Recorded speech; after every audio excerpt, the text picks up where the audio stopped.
tema del día.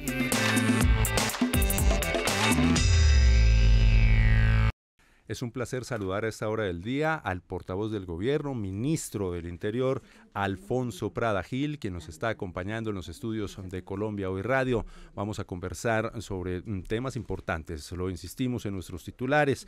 Hoy el gobierno en las últimas horas ha anunciado 3 medidas para avanzar en trámites de los proyectos de la ley de salud, la humanización carcelaria y lo que el ministro también denominó en declaración a los colegas el desmantelamiento de las organizaciones criminales.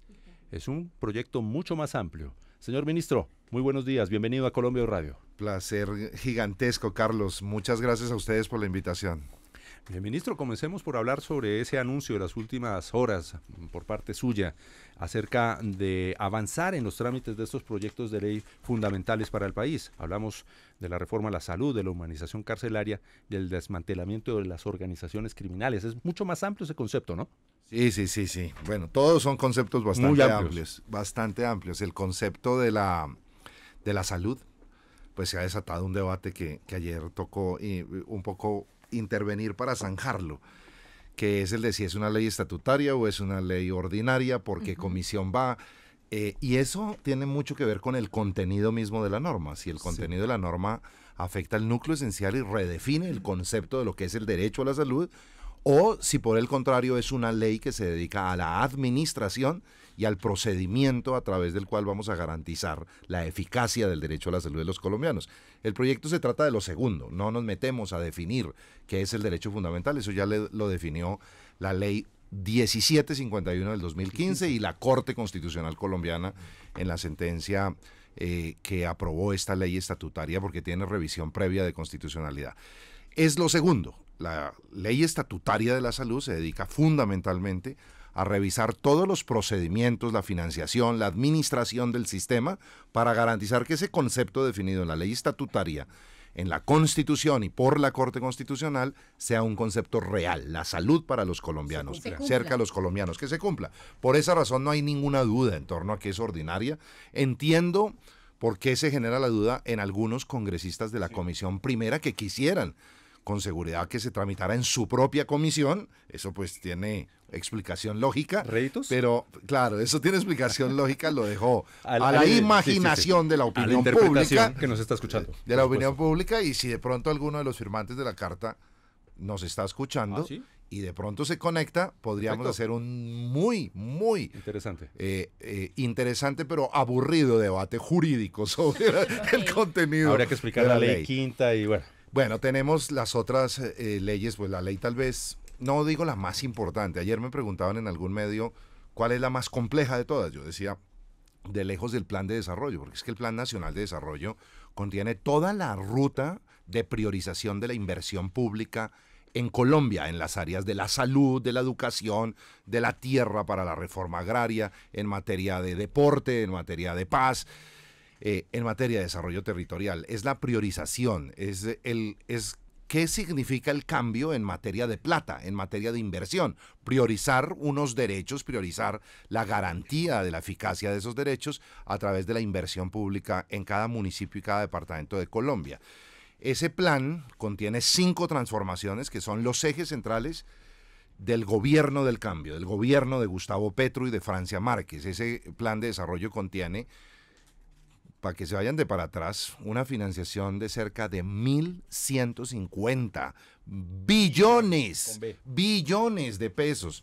Es todo el presupuesto de la nación de 4 años orientado hacia la priorización de las necesidades básicas de la población colombiana. Imagínense el grado de complejidad que va a tener en las comisiones terceras y cuartas de Senado y Cámara en estas sesiones extraordinarias ese tema. Tenemos más, estoy a punto de tomarme la palabra y aburrirlos. Me paran cuando quieran. No. Ustedes me ponen a hablar de la... ministro, por favor. El objetivo nuestro en Colombia hoy, mañana, ¿no? El objetivo nuestro en Colombia hoy es ese, que los colombianos escuchen de primera mano como nos gustan las cosas tal como son. Obviamente estos son temas largos, pero es que son pedagógicos. Es necesario que los colombianos entiendan. Hay que darle mucha pedagogía esa trascendencia para que después no caigan en... Pero ya que entonces terminamos interrumpiéndolo, ministro. No, le pregunto, ¿Y cómo están los tiempos o cómo van a estar los tiempos en el Congreso para el tránsito de esos proyectos? Bueno, nosotros comenzamos el 6 de febrero pasado, que fue la fecha en que iniciaron las sesiones extraordinarias. En estas 2 primeras semanas de sesiones lo que básicamente hemos hecho es radicar los proyectos. Los proyectos tienen un curso administrativo, digamos, al interior del Congreso, deben publicarse, se deben asignar ponentes, los ponentes convocan, una vez ya posesionados, audiencias públicas en cada proyecto. Eso no es obligatorio, pero se ha vuelto usual. Sí. Y se ha vuelto usual por este concepto democrático y participativo para que la gente, las organizaciones, los académicos, los expertos en cada proyecto tengan la posibilidad de ir al Congreso y en nombre de la sociedad opinar, criticar, aportar, hacer proposiciones, y ha sido realmente muy útil. Una vez se agotan estas 2 primeras etapas, se radica una ponencia, comienzan los debates. Obviamente los debates comienzan en una comisión especializada, después pasan a una plenaria de la Cámara donde se haya presentado el proyecto, que puede ser Senado o Cámara. Después de que se evacúe, por ejemplo, si comenzó en Cámara, se le dan sus 2 debates, pasa 15 días después a la siguiente comisión, a la siguiente corporación, en este caso sería Senado, a comisión especializada y después a plenaria. Son 4 debates y ordinariamente, la Constitución señala que este periodo de sesiones ordinarias comienza el 16 de marzo y va hasta el 20 de junio, son 13 semanas. ¿Qué hicimos con el presidente Gustavo Petro? Convocar sesiones extras 1 mes y 10 días más. Ampliamos de 13 semanas a 19 semanas, el tiempo para que se puedan debatir con más profundidad, con más posibilidad de debate estos proyectos. Venía ahorita en el carro y en una emisora acabo de poner un trino diciéndole no es así. Acaban de decir, las sesiones extraordinarias fueron convocadas para tramitar con celeridad y sin debate los proyectos, y acabo de poner un trino diciendo, es todo lo contrario. Aumentamos de 13 a 19 semanas. ¿Cuál es el error de ellos? Piensan que en las extras se inicia y se termina un trámite. No. En las sesiones extraordinarias se inician los debates que continúan en las sesiones ordinarias, subiendo de 13 a 19 semanas. ¿Sabe por qué le hacía la pregunta, compañeros, del tiempo? Porque sobre todo en el proyecto de plan de desarrollo, no, del tiempo del desarrollo de cuánto tiempo práctico en términos de tiempo estamos hablando, podríamos calcular el desarrollo o el tránsito de estas leyes. Porque en el del plan de desarrollo, ayer nada más, la directora del DPS, por ejemplo, nos decía ahí mismo donde está usted sentado, ministro, que hay una cantidad de programas sociales que están allí a la espera de que haya luz verde en la aprobación del Plan Nacional de Desarrollo para poderlos echar a andar. La gente está esperando con expectativa que el plan de desarrollo sea aprobado para que, en este caso, insisto, en programas de desarrollo social o de inversión social o de transferencias sociales, pues se tenga el visto bueno y se puedan echar a andar. Así que hay expectativa en el Plan Nacional de Desarrollo en términos prácticos, entonces, de tiempo, ministro, de meses o de semanas. ¿De cuánto podríamos estar hablando? Bueno, quiero aquí mostrarle a quienes nos ven que aquí le dan a uno agüita aromática, café al gusto, en un muy buen vaso. Noticias. Diferencia entre este noticiero o este programa y otros muchos y muchas entidades es que lo dan en vaso grande, lo que a uno le gusta, no en ese chiquitico que son 2 sorbitos. Una dosis y si quiere repetir, repite. Haciendo, aclaro a la audiencia que no me pagan por hacer publicidad, por nada de esto, ni para el vaso, ni para el programa. Pero me encanta, de verdad, estar en este programa, que va a ser una mañana de mucha información siempre, que se tengan de atrás los demás medios. Aquí lo esperamos. Aquí se pasa muy agradable, ministro. Y aquí se le trata a uno bien. Con tecito. Ministro, ¿usted con qué arranca el día entonces? ¿Con tecito, con cafecito, con agua panelita? Pues normalmente arranco el día con un buen desayunito, o sea, completo. Huevitos. Pregúnteme qué desayuné ayer. Almorcé en un restaurante, no es publicidad, que se llama El Toro, lo menciono. Está al lado de mi oficina. Aquí estamos, allá vamos todos. Está al lado de mi oficina. Todos somos clientes del Toro aquí. Sí. Y fue un caldo de costilla sin papa, porque aquí me escucha mi esposa y obviamente la censura es inmediata, hace trampa. No, fue caldo de costilla sin papa. O sea, le estamos bajando a los carbohidratos. Le estoy bajando hacia los carbohidratos. Muy bien, tengo que ubicarme. El cambio de tema es sustancial. Sí, claro. Ministro, usted habla de mucho trabajo 24/7. ¿Cómo hace usted para equilibrar ese tiempo entre la familia y los compromisos, obviamente, con la ciudadanía en general, con los colombianos y colombianas? Bueno, que me estaba quitando el saco No, porque también está en hace su casa. calor. No, es duro, tal vez es la parte más dura. Llevamos 6 meses en el gobierno y yo tuve una enorme responsabilidad y una gran confianza del presidente Petro al ser jefe de debate de la campaña presidencial, que fueron, digamos, unos 3 meses más. Llevo 9 meses sin parar, 9 meses sin parar, porque el trabajo de una campaña y el trabajo del gobierno te impone la necesidad de agotar agenda los fines de semana en los territorios fundamentalmente. Y también hay que viajar entre semana. Yo hoy debería estar acompañando al presidente en Norte de Santander, donde va a tener ahora en la mañana un encuentro con el movimiento comunal en la ciudad de Cúcuta, y voy a quedarme porque debo atender necesariamente asuntos de Congreso de la República, de trámite de leyes. Tengo que preparar para mañana la presentación. Aquí van las chivas, arrancan. A ver, mañana atención, hacia tomen las nota. 4 de la tarde debemos estar presentando con el señor ministro de Hacienda el proyecto de ley de la adición del presupuesto general de la Nación. Es una adición de cerca de 23 billones de pesos que se distribuyen de conformidad con las prioridades del plan de gobierno del cambio del presidente Gustavo Petro.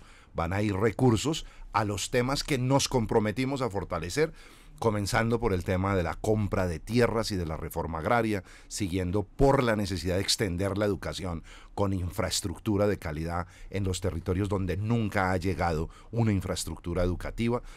Naturalmente, dejar financiada la primera etapa de la transición del Sistema Nacional de Salud que estamos proponiéndole al Congreso de la República, que implicará la construcción o adaptación de centros de atención primaria en todos los municipios de Colombia, en cada región, los CAPS, efectivamente, ya los veo expertos en reforma a la salud, cosa que me agrada mucho. Hay que leer bastante. Etcétera, paro ahí, digamos. Bueno, va la primera. De tal manera que mañana estamos arribando, mañana mismo expediremos un decreto nuevo con el presidente de la República, que es un decreto que incorpora a las sesiones extraordinarias el debate de este proyecto de adición presupuestal. ¿Por qué menciono esto? Porque inmediatamente dicen, aquí tenemos el decreto que convoca extras, en las sesiones extraordinarias el Congreso solo se ocupa de los temas que le proponga el gobierno nacional, solo puede ocuparse de ellos. No está la adición presupuestal como no estaba la reforma a la salud. ¿Por qué razón? Porque no habíamos radicado proyectos y solamente incluimos en los decretos de las sesiones extraordinarias en su contenido los proyectos de ley que hayan sido debidamente radicados. Una vez se radica, nosotros expedimos con el presidente un decreto que adiciona las extras para que entre oficialmente a debate en las respectivas comisiones y se adelante el trámite que explicamos hace unos minutos.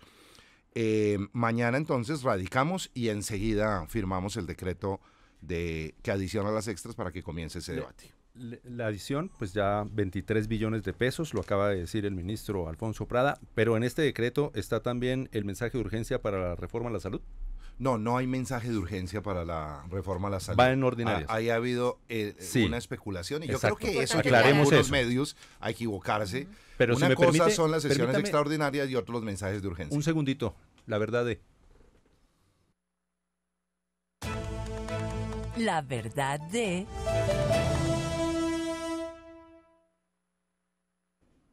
La verdad de la sección entonces, para aclarar, sí. como lo está haciendo el ministro Alfonso Prada, sobre ese tema y esa confusión que ha ocurrido en diferentes escenarios. ¿Cuál es esa confusión y cómo se debe aclarar, ministro? Sobre la reforma a la salud, que si iba con urgencia claro o no iba sí. con urgencia. Tranquilo. Esto que Es que el la ministro oficina No es... para, no él para está atendiendo nunca. muchas cosas al Multitask, tiempo. varias tareas a la vez. Exactamente. Estoy aquí recibiendo una llamada de México, de nuestro equipo negociador, Opa. y estoy recibiendo Noticia. una llamada de la jefe de gabinete. Es decir, 6:25 y el gobierno está totalmente activo, no en Despierto. Colombia, en el planeta. Sí. Estamos hablando con México, estamos hablando con la jefe de gabinete. ¿Va bien eso? Va bien, yo espero que cada día esté mejor. Estamos en el segundo ciclo. Obviamente, como son negociaciones absolutamente privadas, no tengo información del día a día. Espero que se esté abordando el tema de los protocolos para el cese bilateral al fuego con el ELN. Ustedes recuerdan la primera semana que todos los colombianos estaban en la playa o estaban en el parque o estaban caminando. Yo estaba aquí en el Palacio Nariño respondiéndole al ELN, que dijo, no, conmigo no es lo del cese bilateral.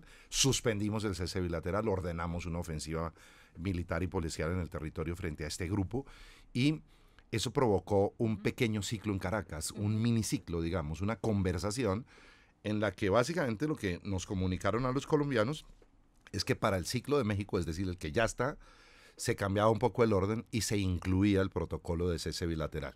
Con esta explicación espero que eso camine muy bien y que tengamos protocolo, ojalá, en este ciclo en México. Que haya resultados positivos en este segundo ciclo. Pero no olvidemos, en la verdad, el que explicarle, darle pedagogía, aclararle a los colombianos y colombianas que la reforma a la salud se va sin mensaje de urgencia al Congreso.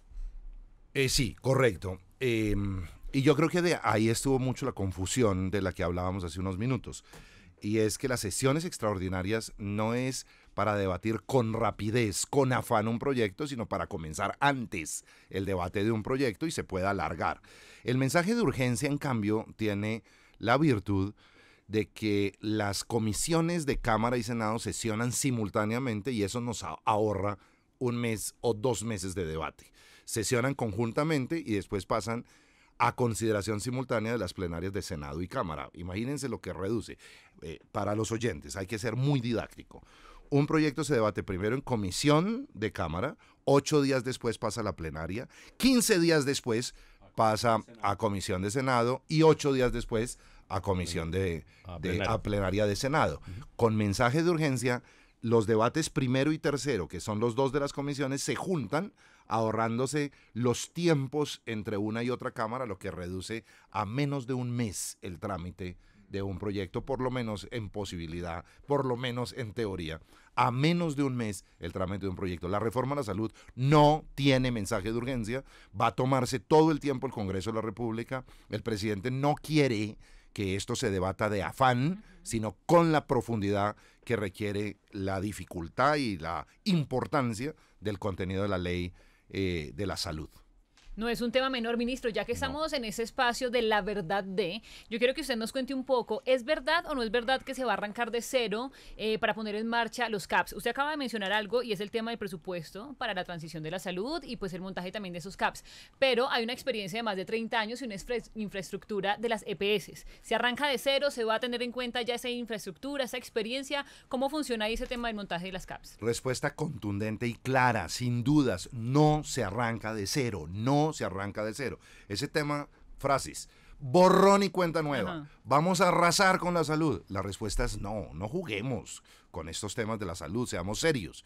Y ser serios implica reconocer, por ejemplo, que hoy las EPS, que llevan, como usted lo decía, 30 o más años, encontramos una EPS con el presidente en la reunión con ellos, de 32 años. ¿La primera? Una de las primeras. La primera, 32 años. Lleva esa EPS en funcionamiento. Si quieren les digo cuál, pero no le voy a hacer publicidad. Eso. Bien, 32 años y oh sorpresa, estamos en plena reunión y le dicen los presidentes de las EPS, no me dejan mentir, hombre, si nosotros ya prestamos el servicio a través de muchos CAPS, tenemos muchos centros de atención primaria. A mí me ocurre, yo vivo en un sitio de la ciudad y en ese sitio de la ciudad a mí, la EPS a la que estoy afiliado, me llama y me dice, tu sitio de atención es tal. Ese es mi centro de atención primaria.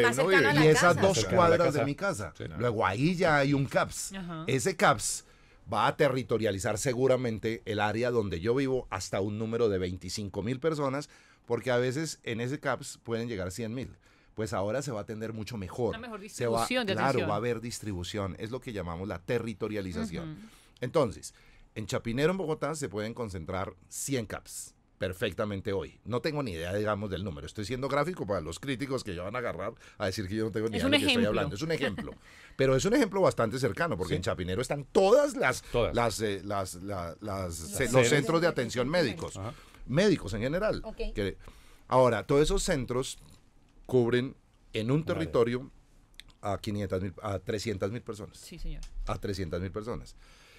Con esos mismos centros, hoy podríamos atender a 2,5 millones de personas. no a las 300.000 que están ahí, si los distribuimos en el territorio adecuadamente para que todos los centros estén cerca a la casa de alguien o al trabajo de alguien. Ahora van a estar en el Amazonas, en el Guaviare, en Arauca o en San Andrés, también en Bogotá, en Medellín y en Cali, donde están hoy concentrados. Entonces, la territorialización implica la expansión territorial para que la salud le llegue cerca a su casa, le llegue cerca a su trabajo y usted pueda tener una atención rápida, ágil, real, allí. ¿Qué es un CAPS? Un centro de atención primaria no es una sede, no es una oficina a la que usted llegue y dice, ay, me duele algo. No, ahí vamos a tener un equipo médico que lo va a conocer su familia y le va a hacer seguimiento a partir de hoy por el resto de la vida. Le va a hacer seguimiento a sus enfermedades. Más personalizado entonces. Total. Porque cada que uno va al médico le toca volverle a contar qué es lo que le sucede, muchas veces inicia de nuevo con el proceso, ahorita va a ser entonces pues más de tú a tú. Y la confianza, ministro y seguidores, de el médico de casa. Retomar como el concepto de la familiaridad que ver con el médico de no citas de 3 minutos. Yo lo tuve en mi familia. Es que ustedes todos los de esta mesa para hacer gráficos son demasiado niños. Gracias, son muy ministro. Gracias son muy jóvenes. Somos comeaños. Soy muy joven. Yo sí creo que somos comeaños. Pero les quiero decir que en mi casa había un médico de familia que era el doctor Sopó, que nos veía a todos. Él ya murió, pero nos veía a todos. Hoy en mi casa, a mis 3 hijas y a mi esposa y a mí, nos ve un mismo médico que es de la familia. Literalmente es el médico de familia, pero es el esposo de mi hermana, es un cuñado mío. Y hace 20, 30 años nos está haciendo seguimiento. Él sabe cuando lo llamo más o menos qué es lo que le voy a decir porque me conoce plenamente. Porque tiene matriarcado en la casa. Sí, tengo 4. O sea, ¿y cómo le va con eso? No, yo tengo la última palabra siempre frente a las 4. Es decir, sí. Sí, señoras. Lo digo por experiencia propia, en mi casa Sí, también. señoras.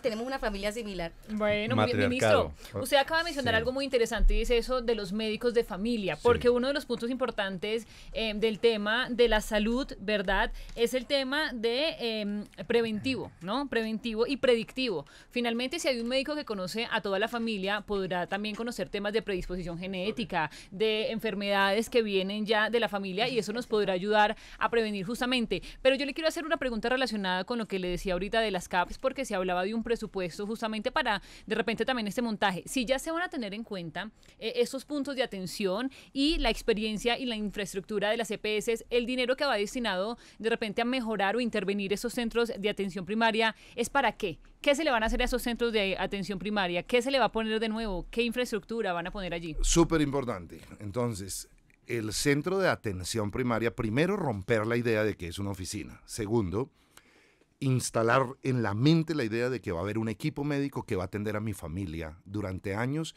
me va a visitar en la casa, no va a ser un médico que se quede esperando, golpean, aquí tengo un dolor. No, va a salir a la calle, a las casas, porque están cerca, están en el barrio, digamos, en la vereda, y va a visitar, va a conocer las instalaciones donde vive, va a revisar, entre otras cosas, las condiciones de salubridad en que vive y hacer las recomendaciones a la familia.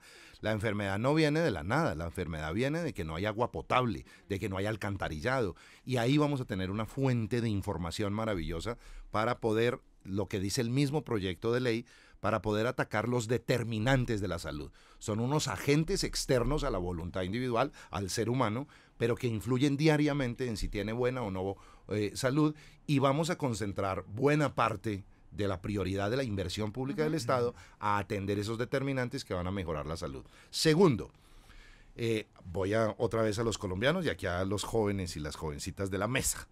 Cuando ustedes van a donde el médico, ¿qué es lo que hacen? Básicamente decirle, mire, tengo un dolorcito, ¿y qué hace el médico? Inmediatamente una radiografía, inmediatamente una imagen diagnóstica, necesito un examen de sangre. Todos vamos y terminamos, por eso uno le huye al médico, en una chuzadita y en una fotografiada de los huesos y toda esa cosa, para hablar coloquialmente. Vamos a tener laboratorio y móvil. Centro de imágenes diagnósticas. No, móvil no. Ahí adentro, en nuestro centro de atención primaria. O sea, los servicios primaria, que vamos a poder encontrar en esos centros de atención. ¿Qué es lo básico que tú necesitas para tener un diagnóstico rápido, acertado, concreto para el tratamiento de cualquier afección? Eso evita entonces, hay que pedir otra cita para que le autoricen, que le hagan la radiografía. Y se demora 15 días o un mes. Y evita lo más importante. Además de eso, evita lo más importante, es que la salud tuya se complique. Es decir, que pase a enfermedad de alto costo. En el mediano plazo, y espero yo que en el corto plazo, pero en el mediano y largo plazo, el efecto de este sistema es que las enfermedades de alto costo caen sustancialmente, que es a donde estamos invirtiendo hoy la plata de la salud. Porque como no hay atención primaria de prevención, lo que estamos es curando enfermedades que nos cuestan un platal. Ahora vamos a invertir la pirámide, invirtiendo la plata en la base de la pirámide, que es garantizar que como ahora sí va a haber un derecho eficaz a la salud cerca al colombiano y a la colombiana en cualquier parte del territorio, no tengamos que estarlo llevando de urgencias dentro de unos años porque no hubo quien lo atendiera primariamente. Esa es, en términos demasiado sencillos, el proyecto de ley. Así es el proyecto de ley. Claro, eso tiene una financiación, tiene una administración, tiene un sistema de pagos, todo eso lo dice el proyecto de ley. Sobre eso hay teorías que sirve así, que mejor así. Lo vamos a debatir todo con tranquilidad. El gobierno está abierto a debatir el tema en el Congreso de la República, pero en esencia es cambiar el modelo. Y es un modelo hacia la atención primaria. Ministro, sobre ese tema, dentro de la discusión de este proyecto de ley, por supuesto, es bien importante la participación de la comunidad médica, que seguramente tiene sus conceptos y tiene sus inquietudes respecto al proyecto de ley. Y ese proyecto, ministro, trae un capítulo muy particular y muy especial, y no menos importante, y es dignificar la labor del personal médico. Me parece importante que hablemos un poco de eso, ministro Prada. ¿Cómo se puede interpretar o cómo se puede entender aquello de dignificar la labor del personal médico? Porque es parte fundamental de esa pirámide que usted está hablando. Sí, demasiado importante. Y es que normalmente en los proyectos de ley, en general, no se piensa en cuáles son los seres humanos que están trabajando y que están haciendo que ese derecho sea una realidad. En este proyecto hemos encontrado en el estudio o en los estudios preliminares que los grados de informalidad y de afectación de los derechos de los trabajadores de la salud es real.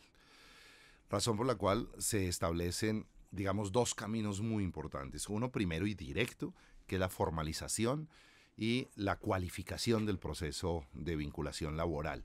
Que los trabajadores de la salud tengan sus prestaciones sociales, que sean atendidos jurídicamente en sus derechos laborales como debe ser, no como es en realidad, que es con el desconocimiento de sus derechos. ¿Dónde nos dimos cuenta de esto? En la pandemia, cuando los médicos comenzaron a salir a la calle y comenzaron a contarnos sus historias de vida. Todos estábamos encerrados por cuenta de ellos, atendiéndonos. Y cuando comienzan, no les pagan tarde, son contratos de prestación de servicios por horas o que les renuevan el contrato cada 6 meses y a veces les duran varios meses sin renovarse. Aquí hay un proceso que va a comenzar para poner en blanco y negro la situación laboral de los trabajadores de la salud en Colombia con miras a que sean no unos privilegiados, simplemente que tengan los derechos que la Constitución y la ley le reconoce a cualquier trabajador colombiano. Y la segunda columna para esto es la de la formación profesional. Hay una estrategia de cualificación del conocimiento y hay algo que es desafortunado, pero pues sí, el presidente lo ha puesto en blanco y negro, y es: hay muchos médicos que se han especializado en las universidades colombianas, en el exterior, llegan aquí a Bogotá y quieren trabajar aquí, o en Cali, o en Medellín, o en Barranquilla. Pero no en Acandí. Pero no quieren ir a Candí, exactamente. No quieren ir a Suárez, Cauca. No quieren ir a sitios donde realmente se requiere la presencia del médico, porque no hay calidad de vida, porque no tiene las oportunidades. ¿Cómo combatir ese tema? Y este es un tema también en el que vamos a tener que trabajar rápidamente. Y es que en el discurso desde el balcón el presidente, yo creo que ya comenzamos a decirle así, ya se vuelve un icono, digamos, de referencia. En el discurso desde el balcón el presidente le dio un mensaje al ministro Alejandro Gaviria, y es: prepárese, hombre, para rápidamente en esta expansión del sistema educativo que también vamos a hacer al lado del de salud, tengamos como prioridad instalar facultades de medicina, de enfermería, de ciencias de la salud en general, de bacteriología, de odontología, porque necesitamos que allá directamente, en el Amazonas, o en el Guaviare, como decía, en el Caquetá, en el Putumayo, en Vaupés, haya posibilidad para que los jóvenes se formen en ciencias de la salud, porque son ellos los que pueden terminar quedándose porque quieren su tierra, porque allá está su arraigo, porque está su familia, pero si además está la escuela de formación y es en un área donde profesionalmente puede desplegar su actividad profesional, vamos a tener una cobertura total. Es un sistema complejo, es de mediano plazo, hay que prepararnos muchísimo, pero esta área que ustedes mencionan es algo de la mayor importancia. Las 6:40 a.m, estamos conversando con el ministro del Interior, el ministro de la Política, y nos vamos a ahondar, a centrar en el tema de la política. Podríamos hablar, ministro de Salud, 5 programas seguidos, y seguirán los debates, como confirma el ministro en Colombia hoy, en las sesiones ordinarias para el proyecto de transformación de la salud. Pero hablemos de la política y en la verdad ministro, ¿la paz total, como se dice, es una utopía? La paz total es una utopía, yo creo que de la sociedad entera, en el planeta entera, es un sueño, si lo queremos ver desde esa perspectiva. Es un mandato constitucional que también queda en un enunciado, que también es una utopía, un sueño constitucional. La paz es un derecho y es un deber ciudadano, dice la Constitución Política Colombiana. Volverla realidad nos corresponde a los seres humanos que ejecutamos esas normas. Creo que se avanzó seria y sinceramente en el gobierno de Juan Manuel Santos en diciembre del 2016, cuando se suscribieron los acuerdos de paz de Cartagena y después del Teatro Colón, en los impases en el Teatro Colón. Creo que fue real la desmovilización de cerca de 14.000 hoy excombatientes que estamos ayudando, cuidando, buscando que se reincorporen completamente a la vida democrática de Colombia en sus territorios. Ahí hay un proceso de paz que surtió unos trámites fuertes. Tenemos una justicia especial para la paz que está juzgando los crímenes que se cometieron durante el transcurso del conflicto armado con las FARC particularmente. Tenemos unas víctimas que tienen unos derechos que comienzan a ser reconocidas, reparadas. La primera reparación es precisamente la que surgió producto de la Comisión de la Verdad y el informe que nos entregó sobre la realidad de la tragedia de 52 años de violencia en una guerra entre el Estado y las FARC. Sí es posible hacer la paz, y lo demostramos en ese proceso. Ahora, nos quedan elementos por desmovilizar, por desarmar. Tenemos al ELN y tenemos grupos de origen político, digamos, y también tenemos en el territorio la generación de una violencia criminal de la economía ilegal. Son 2 columnas vertebrales diferentes las de la paz total. Una primera que tratamos como negociaciones de paz, por reconocerles origen político. Eso es ELN en México hoy, lo estamos haciendo. La pregunta original ¿es una utopía o se puede conquistar una realidad? ¿La podemos convertir? Y lo que estamos haciendo es convirtiéndola en realidad. Ya estamos sentados, cosa que se suspendió durante 5 años en Colombia. Logramos reinstalarla, estamos trabajando, estamos dialogando hoy sobre un cese bilateral. Claro que es posible, no podemos renunciar los colombianos al sueño, a convertir en realidad el sueño de la paz. Y el segundo elemento, el de las bandas o el de las organizaciones del crimen organizado, son estructuras organizadas de alto impacto del crimen, así las denomina la ley. Esas estructuras se mueven en la economía legal, alrededor de ellas hay narcotráfico, hay extorsión, hay homicidio, hay todo tipo de ilegalidades y están generando muerte en el territorio. Se han organizado como grandes estructuras con mandos militares, con estabilidad y presencia territorial definida. Como son ubicables y son estructuras, lo que estamos diseñando es una posibilidad jurídica de sometimiento a la justicia, acogimiento a la justicia y desmantelamiento de esa organización en un diálogo sociojurídico, en un diálogo judicial. Aquí no hay un diálogo político de paz, sino un acogimiento al sistema penal colombiano. ¿Qué es lo que se está llevando a cabo en Buenaventura con los shotas y los espartanos? Sí, eso tiene ese camino, digamos, eso tiene ese camino. Pero todo esto termina bajo la fiscalía, la orientación de la fiscalía y en competencia de los jueces de la República. Entre tanto, los diálogos de paz son bajo la dirección del gobierno por tener contenido político. Estamos hoy radicando ante el Consejo de Política Criminal el proyecto que hemos terminado de redactar y que ayer fue finalmente chuleado con un visto bueno por parte del presidente Gustavo Petro. Ayer nos dio el avance, el visto bueno, para que hoy estemos entregándoselo al Consejo de Política Criminal, al que asiste el Fiscal General de la Nación, la Sala Penal de la Corte Suprema de Justicia, la Procuraduría General de la Nación, académicos de las facultades de Derecho, que también tienen asiento allí. Naturalmente coordina el Ministerio de Justicia y ellos van a hacer una revisión de ese texto. En ese texto, lo que básicamente hoy está conociendo el país, se contienen los elementos básicos para que pueda haber un acogimiento colectivo para el desmantelamiento de esas estructuras del crimen organizado. Si logramos llevarlo pronto al Congreso y tenemos una ley de la República, tenemos las condiciones para que ese diálogo, esas conversaciones, esa exploración sociojurídica se convierta en procedimientos judiciales que lleven al desmantelamiento de las organizaciones criminales. ¿Es una utopía? Era la pregunta original. Estamos haciendo todo lo posible para que deje de ser una utopía. Es una política pública hoy del gobierno del presidente Gustavo Petro y estamos diseñando todos los instrumentos necesarios para convertir la paz total en una realidad. 6:46, ministro, abogado, ministro del Interior, portavoz del gobierno. Pero antes de abogado, ¿a usted le gustaba esto, no? ¿Quería ser periodista? No, la verdad es que esto es la panacea. Y está se desenvuelve muy bien en el micrófono. Ahora me dejan hacerles unas entrevistas a ustedes. Por supuesto. Claro que sí.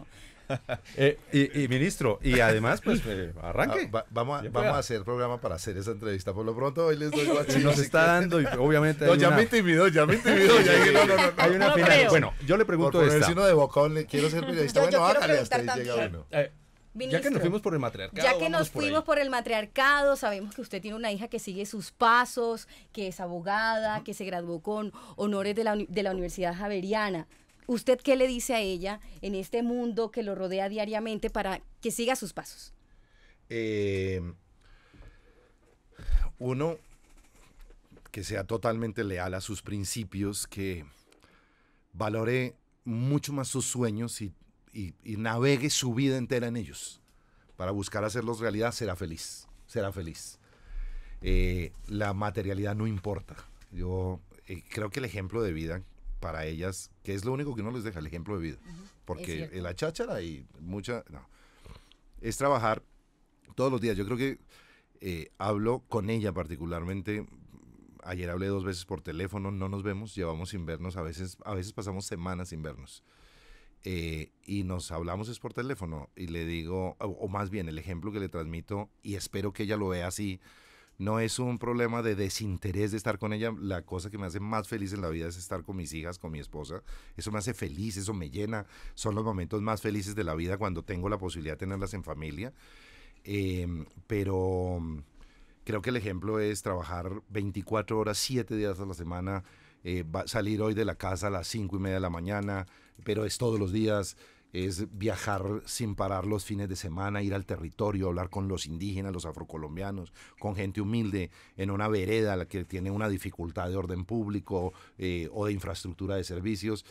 Yo creo que el ejemplo de ver a sus padres trabajando por los demás, buscando que los sueños que lo hacen a uno feliz no solamente es estar uno en la materialidad feliz, sino que todos podamos vivir bien, que todos podamos tener una condición de dignidad en la existencia y que nos haga feliz la felicidad de los demás. Creo que es el ejemplo del camino de vida que deberíamos dejarle a nuestros hijos. Yo espero que ella lo comprenda así, no que diga, no, este papá mío me salió el peor, no viene a la casa, no comemos todos los días. Precisamente quería preguntarles que por qué no se ven diariamente, porque después la gente empieza a pensar que es que el ministro, mejor dicho... No, pues con qué tiempo, con tanto trabajo. Exactamente. Pero ministro, ¿cuándo tienen tiempo? Supongamos que en algún momento encuentran ese tiempo para compartir en familia. Que llaman. ¿Qué hacen? ¿Qué les gusta a ustedes compartir estando en familia? No sé, verse una película, por ahí hemos visto que les gusta montar bicicleta, se van a hacer ejercicio. ¿Cuáles son esos espacios de familia que me imagino que tienen que aprovechar un montón, pues porque el tiempo es corto, ministro? No me voy a quedar con las ganas de esto. ¿Qué va a hacer? Ayer me hicieron un bullying, es que no quiero mostrar la persona. A ver si... Para que no haciendo mercado. Ayer me hicieron pero además tiene 4.159 likes. Alguien me tomó esta foto. Orlando, Juan. Alguien me tomó esta foto y dijo que yo el lunes por la noche estaba en Carulla comprando 5 kilos de carne de Angus y 3 botellas de whisky 18 años. las niñas son veganas. Empezando por ahí. Y dos, no tomo whisky sino vino. Imagínate. Entonces, me encanta aclarar eso. No, sino que uno es víctima de esto, de la calumnia, de la mentira, buscan destruir la imagen. Los momentos que tengo es para fortalecerlas, en que no procuren alejarse un poco de las redes, procuren, desafortunadamente, si ustedes miran mis redes sociales, yo no tengo, como vengo de ser una persona absolutamente normal, pues tenía mi vida familiar en redes. Hoy la vida familiar en redes está totalmente corrida, las protejo enormemente. El día, como yo no vengo de militar en la izquierda colombiana, en el pacto histórico, cuando el presidente Gustavo Petro y Francia Márquez anuncian que yo voy a ser el jefe de debate, el bullying que le hicieron a mis hijas, pues porque me declaraban traidor, no sé de qué, porque los sueños que tenemos con Petro de la Paz los hemos compartido no solo ahora, sino cuando yo también fui jefe de debate en la campaña de Juan Manuel Santos aquí en Bogotá y recibí el apoyo de todo el petrismo para la reelección del presidente Santos por el objetivo de la paz. También salí a dirigir la campaña del plebiscito la campaña del sí al plebiscito por la paz y recibí el apoyo de todo el petrismo aquí en Bogotá y en el país apoyando la paz. Es decir, nosotros ya teníamos varias campañas juntos y la gente no tenía ni idea. Entonces, cuando dicen que Alfonso Prada, que venía de militar, entre comillas, porque esa vaina no existe, que venía de militar en el santismo y que era hombre de santos y que ahora con Petro, que qué cosa tan extraña. No, el común denominador de los dos es mucho más profundo de lo que la gente piensa, que es precisamente volver el sueño de la paz una realidad. Una realidad. La vida entera de ambos ha sido una vida por la paz de Colombia. Pero la gente lo que hacía era bulinearnos, decir que esto era, que nos habíamos volteado, cambiado camiseta. ¿Cuál cambiado camiseta y cuál voltearnos de qué? Aquí lo que hay es que encontrar socios de sueños para poder caminar juntos, cogernos de la mano a construir una sociedad del cambio, una sociedad que al final, con salud, con educación, con infraestructura de servicios, con tierra, genere paz. Es lo único que va a generar paz, que hagamos una gran ofensiva en todos estos temas. Usted ha sido el escudero, bueno, los ministros del Interior son los escuderos de los presidentes, pero ha sido el escudero del presidente Petro, 2 en 1. ¿Qué ha sido lo más complejo de este trasegar en estos meses? No voy a decir fácil, porque fácil en ese puesto, como en ningún otro lo hay, pero sí lo más agradable. ¿Y qué destaca usted del presidente como ser humano, que lo conocemos desde el Congreso? Y desde mucho antes. Lo más complejo, digamos, estar en el territorio y ver el dolor y la impotencia que uno siente a veces para resolver el problema concreto ya. Yo llego a un territorio en donde hay violencia, por ejemplo, en el norte del Cauca. He ido muchas veces, he ido 12 veces al norte del Cauca en estos 6 meses. Tengo ya muchos amigos allá, indígenas, afrocolombianos, empresarios de la caña, campesinos. Voy allá, ya son amigos, ya tengo un sentimiento de afecto. Y espero que sea bilateral porque también lo siento. Hoy todo lo que tengo aquí son protecciones. Son básicamente protecciones. Cada una y cada color tiene un significado diferente. Y ellos me hacen todo tipo de cosas para protegerme. Me siento acompañado, me siento protegido, me siento querido. Los quiero mucho. No, pero me duele mucho que ayer... hubo un atentado contra un indígena, contra un trabajador. Hace 5 días atrás habían asesinado a 2 indígenas trabajadores. Me llaman y me dicen, en la mitad de la balacera me llaman. Me dicen, están dando balas. He escuchado impactos por teléfono en mi celular. El dolor es muy grande, la impotencia es total. Yo inmediatamente llamo al ministro de Defensa, al comandante de la policía, me comunico con el gobernador y ¡pum! Hay un muerto. O sea, no logramos pararlo. Hay balacera, hablan por teléfono y no logramos pararlo. Tal vez lo más difícil es la impotencia. El presidente Gustavo Petro decía, de lo más difícil que tengo que enfrentar es el enemigo interno. Y el enemigo interno entonces comenzaron a especular, ay, que era un ministro, que era un amigo, que era no sé qué. Recordamos ese en la verdad momento. Yo estaba con él, eso lo dijo en el Cauca, en el norte del Cauca, en una cumbre indígena que reunió la Minga del Sur Occidente. Eran 15,000 indígenas y les echó un discurso impresionante. Entre ellos ahí pronunció, yo estaba a su lado, el del enemigo interno. Y el enemigo interno son no solamente la burocracia, los procedimientos, toda la maraña de cosas que hace que uno no tenga la posibilidad de tomar decisiones rápido y cambiar la vida de una persona. Entonces, ese es un poco tantos retos, tantas dificultades que en el día a día tenemos que enfrentar para lograr un resultado querido. Mire lo que usted me decía, la utopía de la paz. Tenemos que sacar primero la ley 2272, la ley que constituye la paz total en política pública, con unos elementos. Después la comenzamos a ejecutar e inmediatamente nos suspenden unas órdenes, nos cambian la regla, nos dicen esto, los jueces nos dicen otra cosa, vamos con otra ley. Ya comenzó hoy, sin que la hayan leído, ya está la crítica total sobre la ley de sometimiento, que apenas va la ley de desmantelamiento de organizaciones de alto impacto del crimen. Ya está en debate, muchos no lo han leído y se vienen en contra diciendo que eso es impunidad. Alcancé a escuchar, viniendo hacia acá, también escuché el término, eso es una ley de impunidad, y es todo lo contrario. Es una ley para desmantelar lo que está hoy en la impunidad, que es el crimen. Ministro, ya que usted eso volvió, es lo difícil, ya digamos, que usted, esos son... no, le decía, ya que usted volvió a ese tema, le quería preguntar por su tarea de vocero del gobierno, pero ya que usted volvió al tema de la ley de desmantelamiento de organizaciones criminales.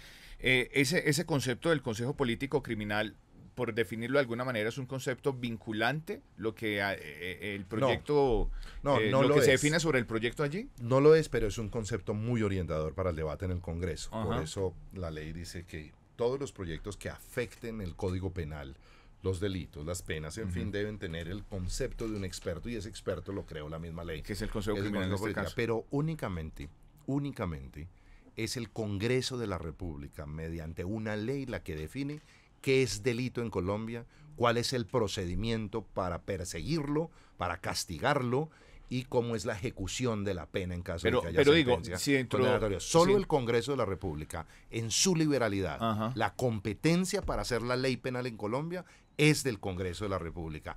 Y todo lo demás son guías interpretativas, son consejos, recomendaciones de expertos. Si dentro del tránsito del proyecto por el Consejo de Política Criminal, qué sé yo, surgen 2, 3 consejos o opiniones importantes, ¿van a ser tenidas en cuenta dentro del proyecto, o el proyecto ya se va como quedó? No. El proyecto puede surtir los cambios en la libertad de configuración legislativa, en la competencia del Congreso para armar la ley penal. La puede armar como quiera. Puede subir las penas, disminuirlas, mejorarlas, sacarlas, cambiar el procedimiento. Puede hacer lo que quiera porque el Congreso tiene esa competencia constitucional. Entiendo. Y no me quiero quedar ahorita así con la venida de ustedes, compañeros. Usted está cumpliendo doble tarea, la de ministro del Interior y la de vocero. La de portavoz del gobierno. Esa tarea de portavoz supone exigencias extras para usted, porque yo siento que el portavoz tiene que saber de todo un poco. Porque pues aquí hablo de salud. Aquí acabo de hablar de salud, con todo respeto. Cuando le pusieron esa tarea de portavoz del gobierno, ministro, ¿qué? ¿Mayor exigencia, saber de todo un poco, tener claridad sobre todos estos temas de país? Y la agenda. Ahora que viene. Johan, ahora que Carlos me preguntaba sobre lo difícil, que era lo más complicado, estuve a punto de decir ser portavoz. No, es que ministro, la verdad, le confieso, desde que usted asumió esa responsabilidad de portavoz, yo dije, caramba, esto no es fácil, es que el portavoz... Es un reto. El portavoz es una especie de cerebro del gobierno, porque tiene que saber de todo un poco, ministro, ¿no? Ya a fondo. No, les juro que es verdad. Yo alcancé a pensar, dije, no, pero me duele mucho más, es mucho más complicado la impotencia que a veces siento para ver resultados rápidos. Además, la gente los exige. Ayer salió mucha gente a la calle y mucha gente de esa pudo haber votado por nosotros y no ve el cambio. Es que el cambio en 6 meses no se da, se lo digo a los colombianos. O sea, lograr que le llegue el cambio a una persona son años de juicio, disciplina, conseguir resultados. Por eso a quienes marcharon ayer, porque es que escuché gente que decía, yo voté por Petro, pero no estoy de acuerdo. El cambio no ha llegado, el cambio en 6 meses no se da de un país que tiene deficiencias de décadas y décadas y décadas de años de atrasos. Pero bueno, volviendo al tema, me entusiasmo, pero volviendo al tema de la pregunta. Sí. Portavoz, obviamente requiere mucho cuidado, sobre todo, soy muy cuidadoso. Hoy hablo con tranquilidad, he hablado de 2 temas que corresponden a 3 carteras diferentes. El de la salud, que es responsabilidad de nuestra ministra Carolina Corcho de Salud.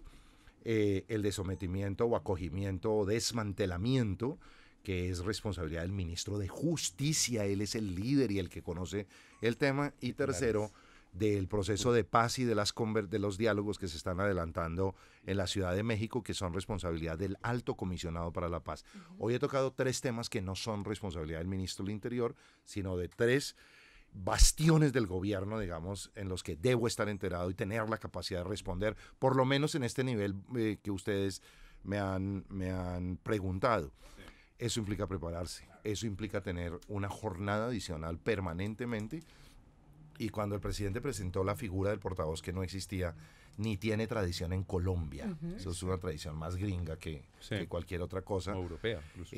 Nos pusimos a mirar las reglas, digamos, sobre las cuales, y la primera regla, que yo la transmito todo el tiempo, yo no reemplazo a los ministros, cada uno es realmente experto en su materia.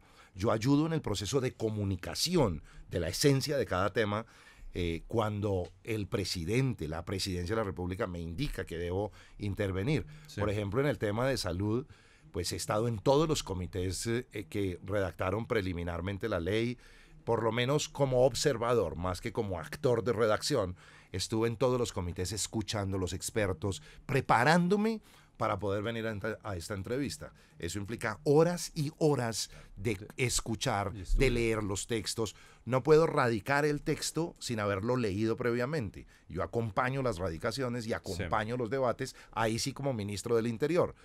De tal manera que el estar en el Congreso, en todos estos debates, me impone también el deber de conocer muy bien los textos y las fragilidades, las fortalezas, etcétera. Sí, es una labor adicional brava, bien brava. 7 de la mañana, 2 minutos. Vamos ya con nuestros titulares de las noticias. Ministro, muchísimas gracias por estar con nosotros. Antes de que se vaya, ministro, tiene una importante reunión, ¿no? Va para una reunión y creo que se le hizo un poquito tarde. A las 7 en punto llegan los firmantes del acuerdo de paz, que son el componente de comunes hoy, que fueron las FARC. Tenemos una instancia que se llama la CECIVI, que es la instancia de seguimiento al cumplimiento de los acuerdos. La reunimos una vez al mes y cuando sea necesario para revisar la implementación de los acuerdos de paz. Colombia Hoy Radio.